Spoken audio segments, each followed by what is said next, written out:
thanks for clicking on the video. Hit the subscribe button for more weekly content, and hit the notification bell so you won't miss a thing. Hello people, what's good, what's poppin', how are you doing? Welcome to a brand new video. Please just keep in mind that these videos were recorded 3 years ago, so the quality isn't going to be as good as it is now. But hope you guys still enjoy it, so now sit back, relax, and enjoy What If TK Was the Leader full story. 2 years ago, I made a video expressing my opinions that TK should have been the leader of the new Digidestined team in Digimon Adventure 2. In this video, I'm going to cover the scenario in which TK actually is the leader instead of Davis. So ready? Let's get into this. The course of the first few episodes will play out more or less the same because they are simply introductory episodes which showcases the new Digidestined as well as the power of Armor Digivolution. The only exception is that Tai will give Davis his goggles as a gratitude for saving Kari, not to christen him as the new leader. I believe the differences will start occurring during their encounter with Vegemon. TK, like in the original episode, notices that the escape from the Digimon Emperor's jail was way too easy. The rest of the episode continues as per normal, tending to the hostages, Davis getting increasingly upset that nobody will listen to his ideas, and Vegemon struggling against Red Vegemon. The rest of the Digidestined realize that Davis is too hot-headed and reckless to be put in charge, and they need somebody who's level-headed and experienced enough to lead this team. Keep in mind that in this scenario, Davis does not succumb to darkness in any way, but his recklessness, hot-headedness, and jealousy of TK have been dialed up. This leads us to the situation with Metal Greymon.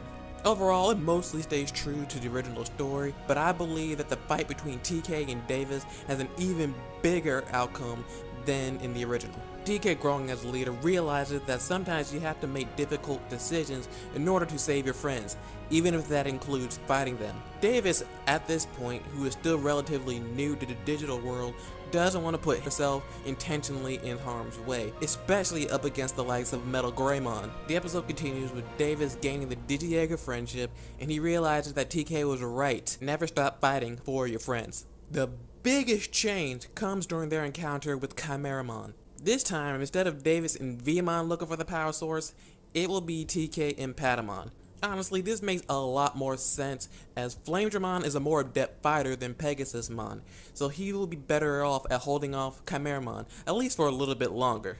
After minutes of searching, the two are met by Wormmon, who leads the two to the power source, which in fact is the Digi-Egg of Miracles. Now before you say anything, let me explain. Hope and miracles are more related than courage or friendship, so it should be of no surprise that the Digi-Egg will react to TK's presence. So, just keep an open mind.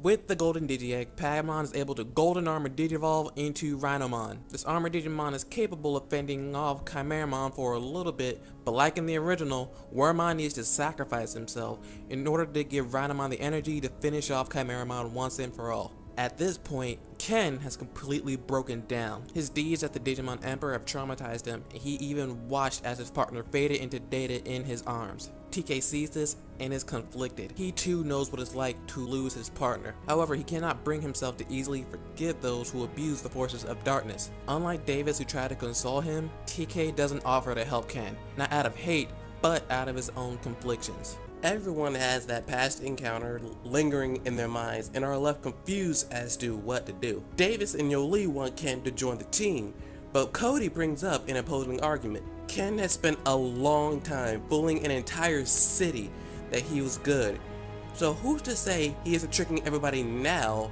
and won't revert back to his old ways? He obviously votes against the idea. Kari, who spent almost as much time in the digital world as TK, sees merits on both sides, so she can't decide what to do. She turns to TK for an answer, but he too is having difficulties deciding. As a temporary solution to satisfy both parties, he decides that they should return to the digital world and rebuild. Things play out as per usual, Vegemon gaining the power to naturally digivolve, until one day they discover that the control spires have been reactivated. Not long after, Thundermon attacks, Armadillomon digivolves to Ankylamon, Stingmon arrives and obliterates Thundermon. Everyone is utterly confused as to where this Digimon came from until it lands by Ken. All are in shock except for TK. He is downright furious. He just destroyed a Digimon in cold blood. He was supposed to be changed. Clearly not. Davis and Yoli tried calling out for Ken, but he had already left. Meanwhile, Kari took notice that the control spire that was in the area had mysteriously vanished. TK took a moment to calm himself before addressing his team. His decision: Ken and Chijoji will not be a part of their team. Based on what they have just seen, Ken is still influenced by the forces of darkness. No true Digidestin would callously destroy a Digimon, friend or foe. Davis doesn't take this well, as he charges towards TK and lands a solid right hook to the face. Remember, TK took a whip to the face without flinching, so a punch is nothing. Davis starts laying into him, saying, "What kind of leader abandons their own? Aren't you supposed to be the embodiment of hope?" TK just took all of this in silently, before knocking Davis to the ground with a punch of his own. Frustrated, Davis just ran off. No one has seen TK act like this before, not even Kari, so they don't know what to do. But it's clear he's not himself. Taking a deep breath, TK just tells everybody to meet in the computer lab the next day before he went off on his own as well. No one knows why their kind-hearted leader is suddenly full of so much rage, but they all trust him, and they also need answers. The next day, they all meet as planned, with Davis in the back, still mad about what happened. With everyone present, TK hesitantly begins telling the tale of what happened between Anjumon and Devimon over 3 years ago. Anjumon had to sacrifice himself in order to save everyone. Sure, Patamon came back, but that didn't make the experience any less traumatic. After hearing the story, everything was beginning to make sense as the team, including Davis, was beginning to understand the leader a little bit more. For him, the forces of darkness are the greatest threat to both worlds. Even after hearing the story, Davis is still insistent on recruiting Ken to their team, especially since the control spires have been reactivated. Ken is the only one who knows how they work, so he could be a big help in permanently shutting them down. As good as a point that may be, Cody brought up an opposing argument saying that Ken could have been the one who reactivated them in the first place. To quell any further arguing, TK steps in and says that until he sees otherwise that Ken has truly changed, his decision still stands. However, the priority now should be to destroy the remaining control spires before they can be used to cause any more harm.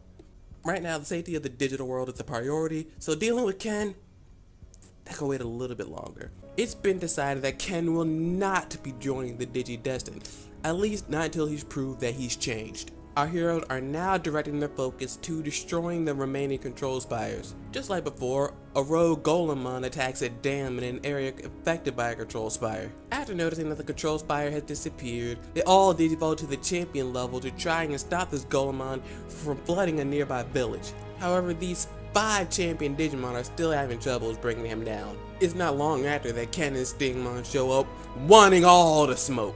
This time Ken is near everybody, so no more disappearing acts. And let me just tell you, there's a ton of mixed reactions here.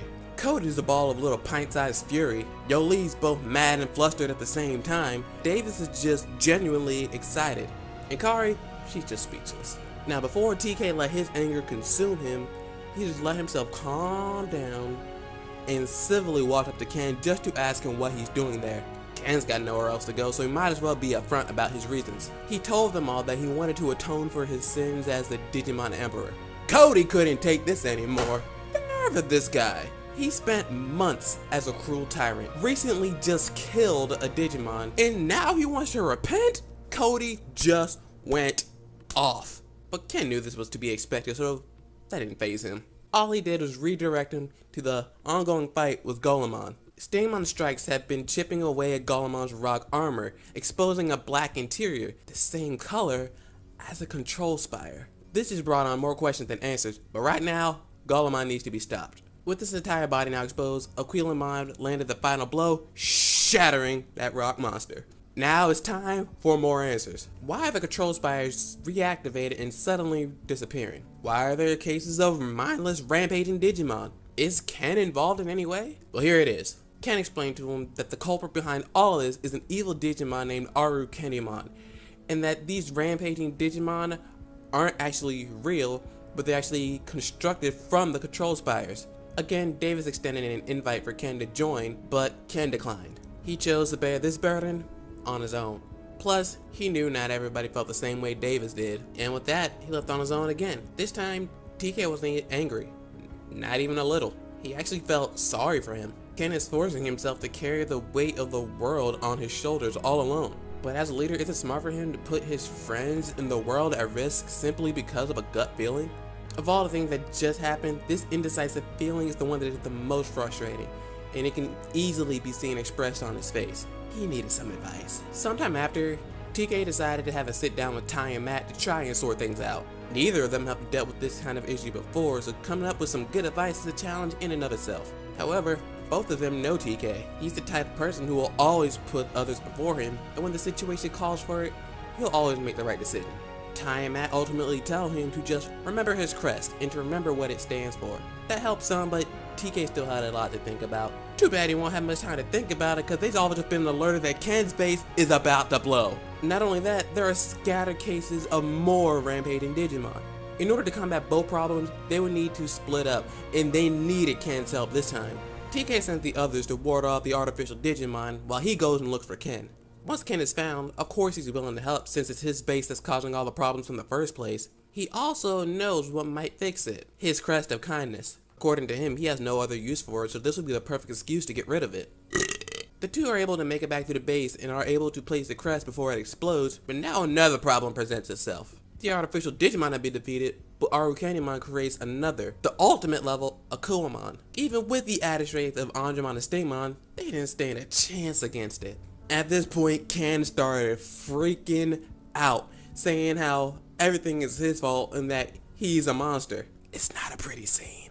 TK, having now realized what Ty and Matt meant, started walking up to Ken. He wasn't angry, he wasn't solemn. All he did was smile. Even with the odds stacked against him, TK smiled at Ken, saying that Ken shouldn't give up on himself. Despite all the evil that he's caused in the past, he's willing to make up for it by saving the digital world on his own if need be. No truly evil person would do that, and Ken possibly has the kindest soul out of all of them. Ken heard this, and soon after, a bright light covers TK and Ken. This light is a manifestation of TK's hope and of Ken's kindness. The same light engulfs the Digimon, giving them the power to digivolve to Magna Angemon and Jewel Beamon. That's right, no Paildramon. Let me explain a few things. First, the omission of Paildramon. DNA Digivolution was simply a new marketable form of Digivolution after it was used by Omnimon. As cool as it is, it's not really necessary or effective. Why use 6 champion Digimon to get 3 ultimate level Digimon when you could just have 6 ultimate level Digimon? Also, I don't believe that TK and Ken will have that same bond that Davis and Ken had in the original. Even the bond he had with Cody felt a little forced, so I feel like this route makes some more sense. And as far as digivolving past the champion level, the crests are merely just a focus point for that power, so they aren't necessary either. The Digidestined all have that power inside of them, and they didn't need some way of bringing it out. TK got Ken to realize that he's no longer the Digimon Emperor who's shrouded by evil, and they managed to get the Digimon to digivolve to the ultimate level in order to take on Akuamon. With 2 ultimate level Digimon, they managed to make quick work of Akuamon, as well as destroying Ken's old base. When all is said and done, Davis once again tried to get Ken to join them. Before Ken could decline, TK stepped up to co-sign Davis' invitation. Next, Kari stepped up, and then Yoli. All of them, minus Cody, could see that Ken has truly changed and that he will be a valuable member to their team. The little prodding from Leafmon, Ken finally accepts. Nope. What happens next? Paildramon isn't a thing, so there's no need for those forced bonding mini-arcs. Instead, we have an opportunity for each character to grow themselves. That way, they become a more valuable member to the team. Keep this in mind as we move forward. Things progress as they normally would. Arukenimon and her partner, Mummimon, wreak havoc. They are, of course, stopped each time. That is, until Arukenimon crafts her ultimate weapon, Black War Greymon. Being made out of 100 control spires, not only is Arukenimon gonna have a serious ball spot, but her victory is now guaranteed.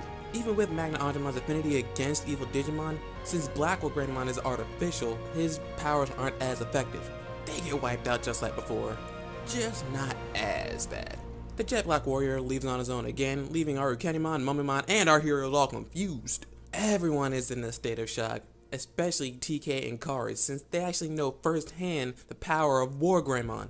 They only have 2 ultimate level Digimon on their team, and not only do they have to contend with Mummymon and Arcanimon, but they now have to deal with a rogue mega level Digimon.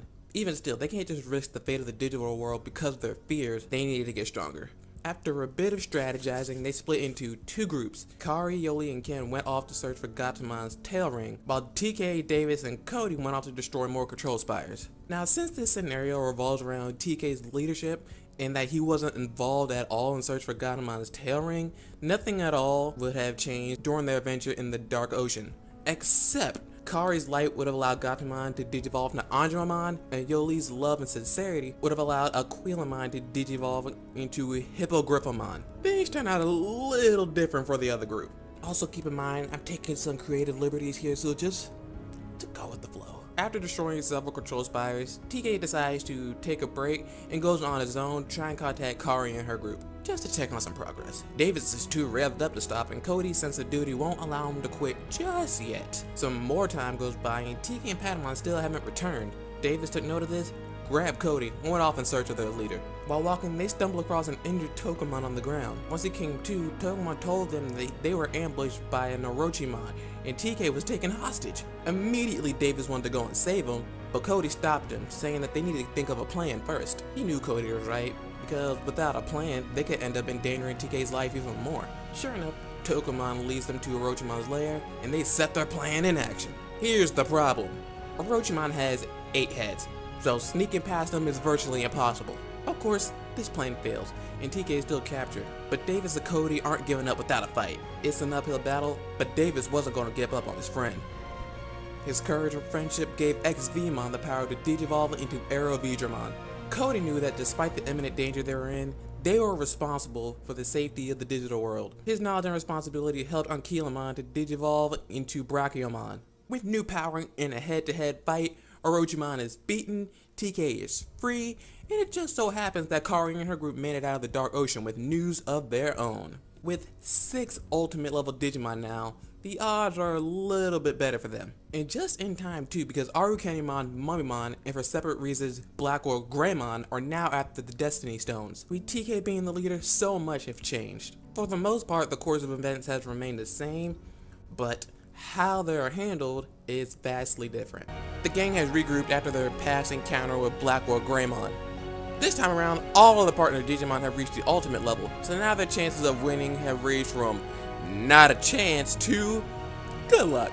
It's also come to their attention that the enemy is now after the Destiny Stones, ancient relics that literally keep the digital world in balance. Side note, I mentioned in the last part that Black or Greymon was also seeking the Destiny Stones. Correction, like before, he doesn't know about them yet. All plays out similarly to the original, including Agumon and Black or Greymon's conversation. The difference comes starting with the Nightmon that was sent to destroy the first Destiny Stone.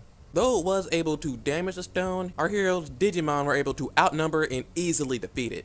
However, the damage Nightmon did cause was still enough to trigger Black or Greymon. Fueled by intense pain, Black or Greymon raced over there and focused solely on destroying the stone. But the Digidestined weren't going to let that happen. All 6 ultimate Digimon surrounded him ready to attack. However, Black or Greymon paid them no mind, as he needed to get rid of that stone. Before anyone could attack, he spun into a black tornado, shattered the stone, and flew off. They were all stunned beyond belief. Even with all this new power, they still couldn't protect the stone. Wait, that's it. TK explained to them that they were going about this all wrong. Instead of directly confronting Black or Greymon, their efforts should be directed to guarding the stone. It was a long shot considering their opponent, but at this point, what choice do they have? Some days later, another Destiny Stone has been spotted, and there they put TK's plan into action. The stone is guarded, and Black or Greymon's attacks can be seen and more easily deflected. This strategy worked, but it was only temporary. Everyone was starting to run low on energy, especially after taking blow after blow from a mega level Digimon. Soon, they began to drop like flies until Magna Angemon was the only one standing. The Digidestined had no clue what to do, and they looked towards their leader, who was looking directly ahead towards the battle. He hasn't given up the fight. Not yet. Having grown tired of these pests stalling his mission, In a fit of fury, Blackrock Greymon rammed Magna Angemon into the Destiny Stone. Given the stone's power, it gave Magna Angemon the power to Digivolve into Seraphimon. Everyone, including TK, was speechless at the marvel they've just witnessed. When everything was stacked against them, a miracle came forth to give them a fighting chance. Seraphimon, with his new power, healed the others, and now It's time! all of them, minus Seraphimon, charged over to bind their enemy. Even an artificial dragon warrior gets tired, bound, and with nowhere else to go. All he could do was just think about his last conversation with Agumon. Seraphimon unleashed a strike of the 7 stars, officially putting an end to Blackrock Greymon. That's right, Blackrock Greymon is gone, for good. For the most part, everyone seemed relieved and even cheerful, but Kari and Cody noticed a grim look on TK's face. It was as if he wasn't at all happy about what just happened, and upon further inspection, he seemed to be crying. So, Blackrock Greymon is gone early.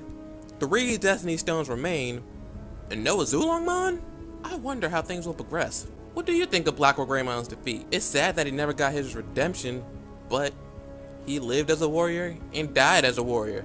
Also, what's up with TK? Thanks to the miracle that is Seraphimon, Blackrock Greymon has been defeated once and for all. This should be a joyous occasion for our team. A massive threat has been vanquished, most of the Destiny Stones are still intact, and the digital world is a bit safer. But TK is anything but happy. Kari and Cody took a closer look and noticed that he had tears rolling down his face. Naturally, Kari wanted to console her best friend, so she asked what was wrong. TK turned to all of them with a look mixed with unrelenting fury and despair. Day in and day out, it was the same thing. It was a never-ending cycle of senseless violence, pain, and loss. Whether somebody was a friend or a foe, there was always a sacrifice that did not need to happen. TK was sick and tired of this never-ending pattern of hopelessness. At this moment, his anger shifted until he broke down on all fours into sheer anguish. It was a difficult sight for anyone to see. With only Arcanimon and Mummymon left to deal with, they all felt it was best to get TK back home. Back home, Kari told Tai everything that had happened, hoping to get some insight on how to help her friend. According to Tai, TK has been overwhelmed not only by the events that have just taken place, but mostly by his fairly new responsibilities as a leader. He's seen and experienced some pretty heavy things as a kid, like the rest of them, but he is also the one who's experienced the most loss. And now has been called upon to make incredibly tough decisions, all for the safety of 2 worlds. Even for somebody who's the embodiment of hope, this is a colossal weight to carry. Kari thought back to a few hours prior, and seeing TK on his hands and knees, it seemed as if he had given up all hope. Kari herself seemed to get more down. That is, until Tai mentioned something. He threw up the notion that light is similar to hope. He explained that both are needed the most when everything seems its darkest. Hope and light gives everyone the unwavering conviction to fight for what's right. Side note, this is not a TK Kari thing, I'm just stating facts. At this point, Kari was more determined than ever to bring the light back into TK's eyes, but she knew she would need the others' help to do it. About a week later, TK and Patamon were heading to the school to meet up with Kari and Gatomon. He was still not in the best place mentally, but he figured he could still meet up with her.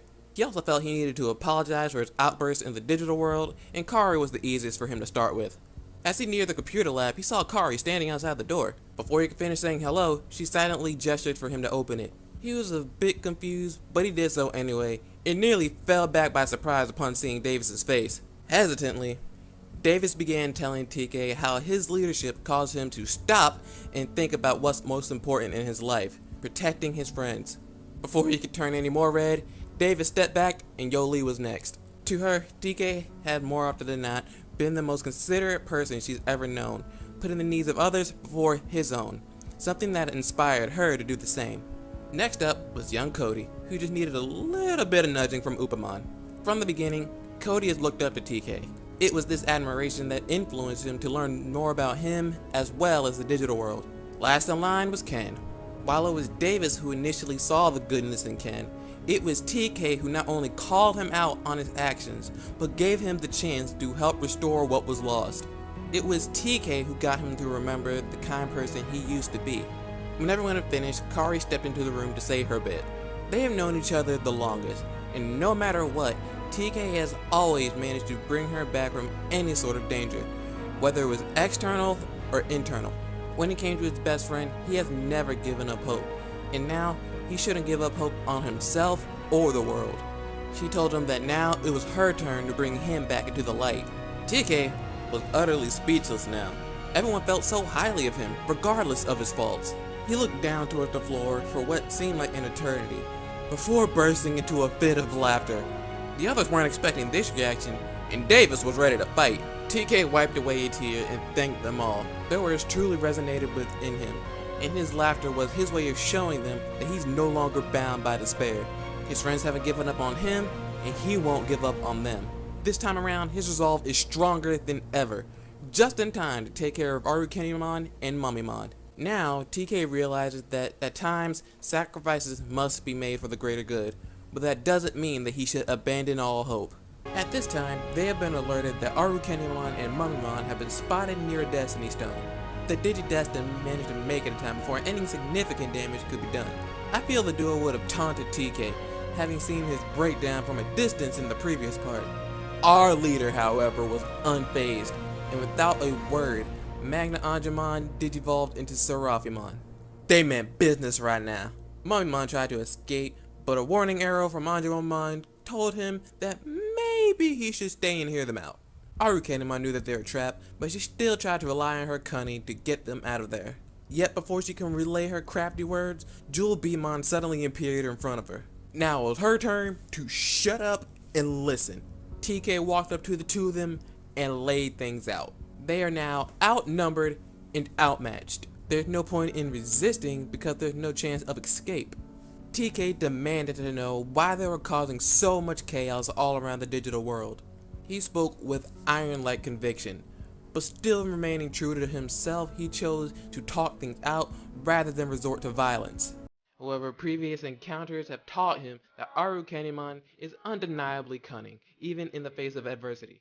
She tried to speak, but again, Jewel Beamon kept that from happening.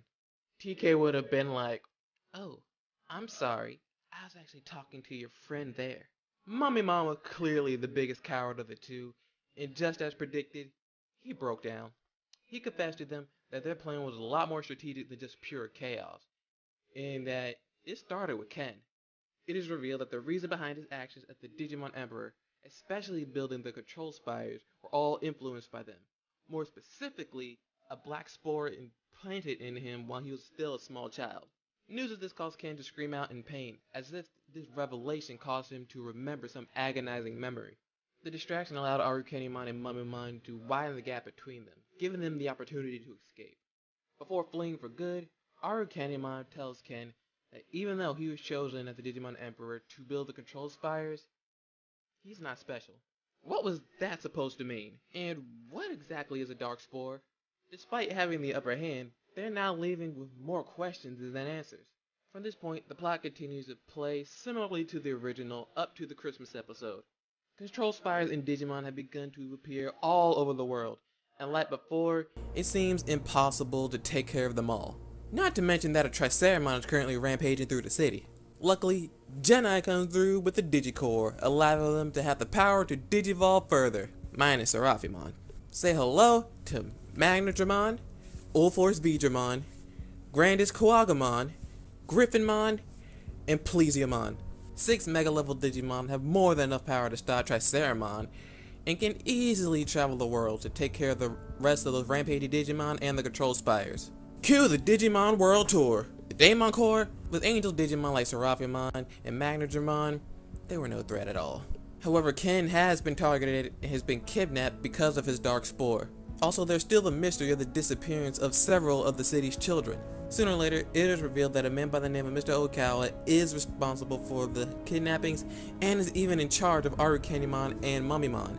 Ken's dark spore is copied and then transferred to the missing kids. It turns out that this spore was responsible for Ken's boosted intelligence and athleticism, but at the price of his kind heart.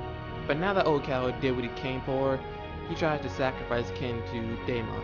Luckily for Candy, he has friends with Mega level Digimon as well, and this fight was a lot shorter than the original. Oikawa, Arukendimon, and Mummymon managed to escape, but Ken reunites with his friends and explains to everybody what exactly just went down. Now at this point of the story, that whole incident with Black World Greymon in the real world would have happened, but since he's been reduced to dust a few parts back, that doesn't happen. However, since Azulamon gave a Digicore that allowed them to reach the Mega level, the digital world's defenses have weakened. This isn't too dire, as Black World Greymon isn't corrupting anything anymore, but it does leave Digigates open. Now, Cody lovers, I'm sorry, but things take a turn for the worst. Oikawa manages to harness the power of the Dark Flower, but since Black World Greymon isn't there to take the hit, Cody's grandfather is killed by the attack. Even though I don't like Cody, I wouldn't wish this on anybody. But now that Oikawa has enough power, he and the kidnapped children travel to the digital world. They get there only to find out that they're in a completely different dimension altogether, and that the mastermind behind everything reveals himself, Malomyotismon. Malomyotismon has dwelled deep inside Oikawa ever since his defeat 3 years prior, and has controlled his actions from the beginning. In this alternate dimension, the Digidestined are overwhelmed by fear, except for two, TK and Davis. Davis's courage is undeniably strong, and TK's new resolve allowed him to keep on fighting in spite of his fears. And even though the two manage to cause some damage, everything plays out the same. And honestly, nothing else would have changed from the original story. Malomyotismon is defeated by the positivity of the kidnapped children. Oikawa sacrifices himself to revitalize the digital world, and boom! Happy ending. Cue the epilogue. Now let's take a look at a few changes that happened as a result of TK being the leader. Well, for one, there was a change in his personality. While still for the most part optimistic, he has become a lot more mature and more cautious. DNA Digivolution wasn't a thing. Rhinomon happened. Black World Greymon was defeated early, Cody's grandfather died, and we got an entire team of Megas. A lot of changes went down, but it's up to you to decide if they were for the better.